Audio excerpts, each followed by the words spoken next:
Il était l'été de 2007. Nous étions jeunes, naïfs et courageux. Après avoir fini nos études et nos examens d'une école très autoritaire, enfin, nous étions libres. Et quelle meilleure façon y a-t-il de s'émanciper que de faire une excursion en Europe? Mon entourage se composait de 3 très bons amis, Dave, Jacques et Guy. Mais en fait, quand j'ai dit que nous étions 4 dans notre groupe, j'ai menti. Il y avait un homme plus, Jésus. Il était un cadeau de Dave pour commémorer notre amitié. Une silhouette en coton qui mesurait 6 pieds. Étant donné qu'il n'allait pas rendre l'exposition plus chère, il était bienvenu. Et en fait, il changerait nos voyages très profondément. Amsterdam était beau et cool, et l'endroit parfait pour commencer nos aventures. Ce qui nous a étonné le plus était la mentalité des voyageurs là. Dans une auberge de jeunesse sur un bar de touristes, on pouvait s'approcher n'importe qui et parler avec eux. C'était incroyable, surtout pour les adolescents mal à l'aise. Nos premiers jours là étaient très bons. Cependant, la période de noces n'a pas duré. Et bientôt, nous nous sommes rendus compte que nous n'avions pas une quart de la quantité d'argent dont nous avions besoin. Les auberges nous coûtaient presque 25 € la nuit, et l'Europe de l'Ouest était souvent un vrai piège pour les touristes. Peut-être nos parents avaient raison. Peut-être nous avions dû planifier et penser à un budget. Nous avons dû prendre de l'action drastique pour survivre. Nous mangions seulement dans les supermarchés, souvent seulement des céréales ou du pain. Nous avons essayé de trouver du travail. Une fois, Guy a vu une caisse vide dans un magasin. Il s'est assis pour offrir ses services comme caissier, mais ils nous ont virés du magasin. Étant musicien, chanter et jouer dans la rue était une vraie possibilité pour nous. À Nice, nous avons volé une guitare de la plage. Sûrement nous en avions besoin.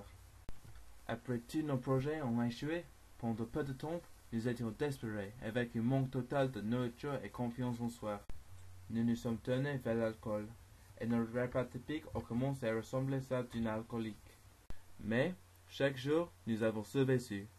Je ne sais pas comment nous avions pu le faire sans l'aide de Jésus.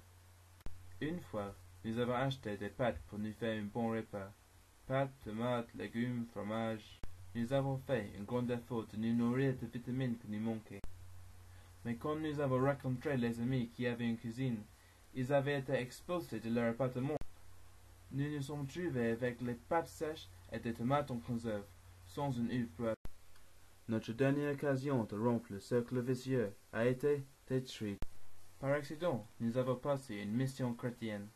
Nous sommes entrés, et c'était plein de gens très amicaux.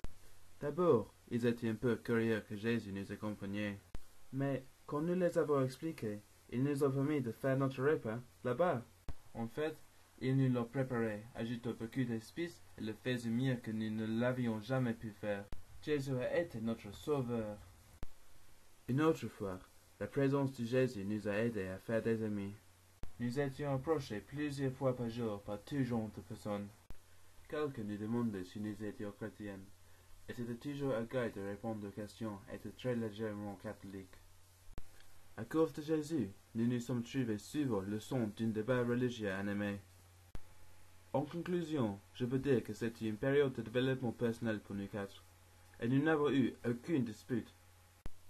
Quand nous sommes retournés à l'aéroport de Bristol, nous avons découvert que quelque chose de terrible s'était passé.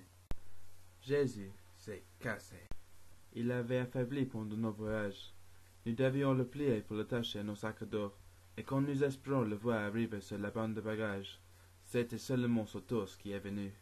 C'était vraiment une terminaison triste de notre grande aventure, mais il y a mis fin définitivement. Après 1 mois et plus de 10 paix, nous avions été transformés de collégiens en hommes.